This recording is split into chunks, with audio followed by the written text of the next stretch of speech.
শুরুতেই হেডলাইন্স। হাতিয়ার কেন্দ্রীয় বঞ্চনা, লোকসভা ভোটের আগে বিগ্রেটে জনগর্জন সভা তৃণমূলের। নরেন্দ্র মোদীর বারাসাতের সভার দিন বদল, এক সিদ্ধান্তে স্পষ্ট টার্গেট আসলে কারা। মুখ্যমন্ত্রীর পাঠানো আইপিএস তালিকা বাতিল করুন, নির্বাচন কমিশনে আর্জি শুভেন্দুর। আধার বাতিল করে ক্ষমতা দেখাচ্ছে বিজেপিকে এক হাত অভিষেকের। পয়লা মার্চের আগেই মিলবে 100 দিনের টাকা, সুখবর শোনালেন অভিষেক।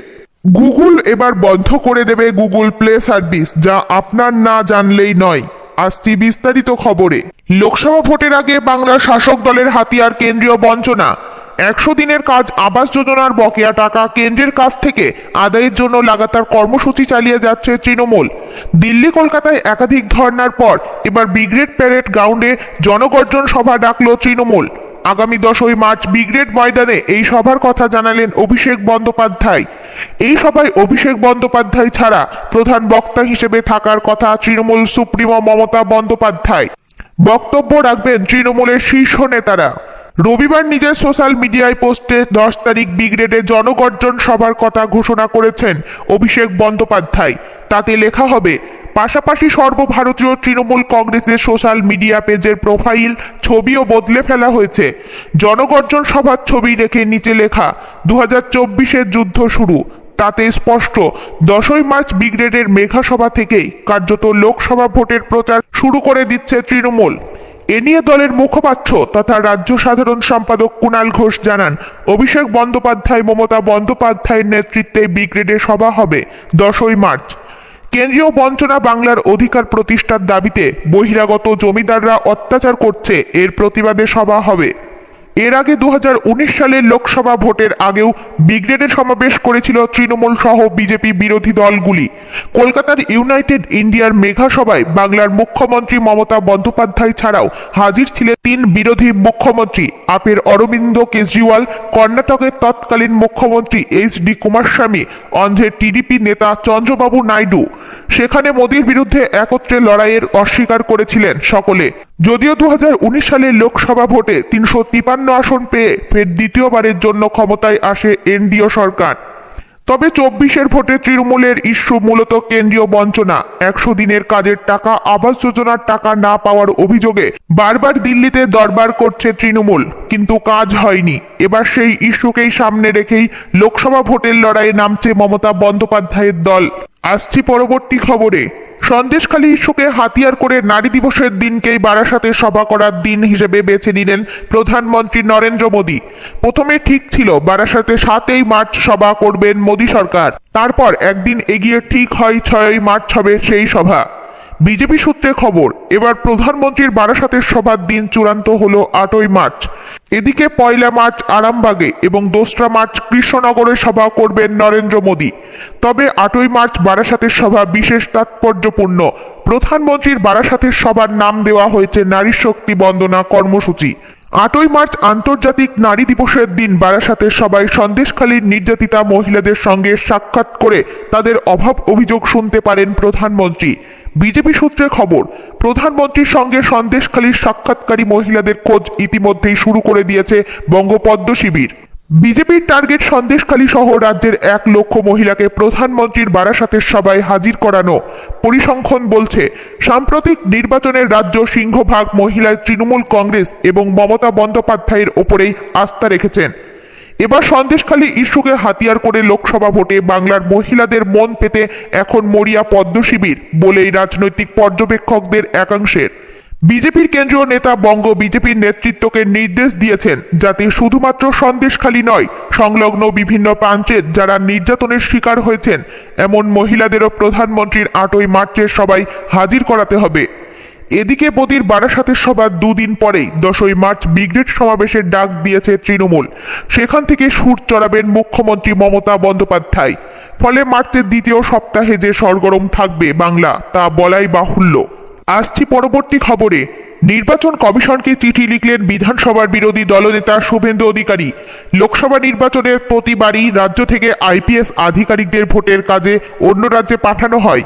শুভেন্দুর দাবি, মুখ্যমন্ত্রী মমতা বন্দ্যোপাধ্যায় ইতিমধ্যেই সেই আইপিএসদের তালিকা তৈরি করে নির্বাচন কমিশনকে পাঠিয়ে দিয়েছেন। এমতো অবস্থায় বিরোধী দলনেতা নির্বাচন কমিশনের কাছে আর্জি জানিয়েছেন মুখ্যমন্ত্রীর দেওয়া তালিকা যেন বাতিল করা হয়। রবিবার এই বিষয়টি নিয়ে তিনি সোশ্যাল মিডিয়ায় পোস্ট করেন।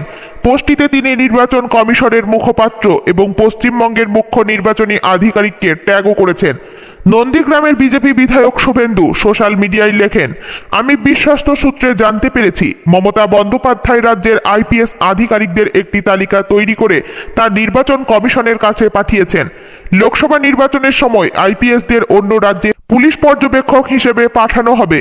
তবে মুখ্যমন্ত্রীর পাঠানো এই আইপিএস তালিকা বাতিল করুক নির্বাচন কমিশন, এমনই আর্জি জানিয়েছেন বিরোধী দলনেতা। কারণ হিসেবে তিনি উল্লেখ করেছেন 2019 ও 2021 সালে এই আইপিএস আধিকারিকদের ভোটের ডিউটিতে নিয়োগ করেছিল নির্বাচন কমিশন। তারা অন্য কয়েকজন আধিকারিকদের বদলে নিযুক্ত হয়েছিলেন। ওই আধিকারিকদের বিরুদ্ধে অভিযোগ দায়ের করা হয়, তার পরিবর্তে এই আইপিএস আধিকারিকদের ভোটের কাজে নিযুক্ত করে নির্বাচন কমিশন। দুটি গুরুত্বপূর্ণ নির্বাচনে কাজ করার ফলে এই আইপিএস আধিকারিকরা যথেষ্ট অভিজ্ঞতা অর্জন করেছেন। এই অবস্থায় আমি আর্জি জানাচ্ছি মমতা বন্দ্যোপাধ্যায় যে তালিকা পাঠিয়েছেন তা বাতিল করা হোক, কারণ সময়ে প্রয়োজন হলে আর এই আধিকারিকদের পাওয়া যাবে না। এই পোস্টে শুভেন্দু অধিকারী সেই সমস্ত আইপিএসদের নামও উল্লেখ করেছেন, এছাড়া একটি ছবিও পোস্ট করেছেন। আসছি পরবর্তী খবরে। মার্চ পর্যন্ত অপেক্ষা নয়, সোমবার অর্থাৎ 26শে জানুয়ারি থেকেই 100 দিনের টাকা পাবেন শ্রমিকরা। রবিবার এই সুখবর শোনালেন তৃণমূলের সর্বভারতীয় সাধারণ সম্পাদক অভিষেক বন্দ্যোপাধ্যায়।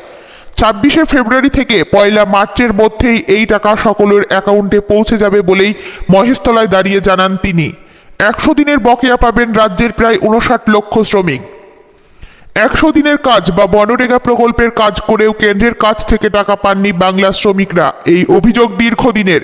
কেন্দ্রের এই বঞ্চনার বিরুদ্ধে লাগাতার আন্দোলন সংগঠিত করছে বাংলার শাসক দল তৃণমূল। মুখ্যমন্ত্রীর তরফে প্রধানমন্ত্রীকে একাধিক চিঠি লেখার পাশাপাশি দিল্লিতে গিয়ে ধর্ণা হয়েছে দলের সর্বভারতীয় সাধারণ সম্পাদক অভিষেক বন্দ্যোপাধ্যায়ের নেতৃত্বে। তৃণমূল নেত্রী নিজেও কলকাতায় অবস্থান কর্মসূচি করেছেন, কিন্তু সমাধান হয়নি তাতেও, বরং দরিদ্র মানুষের প্রতি বঞ্চনা দীর্ঘায়িত হয়েছে। তাই রেড রোডের ধর্ণা মঞ্চ থেকেই মমতা বন্দ্যোপাধ্যায় ঘোষণা করেছিলেন আর কেন্দ্রের ভরসা নয়, এই টাকা দেবে রাজ্য সরকারই। তার জন্য 3700 কোটি টাকা আলাদা করে বরাদ্দ করা হবে সদ্য সমাপ্ত বাজেট অধিবেশনে।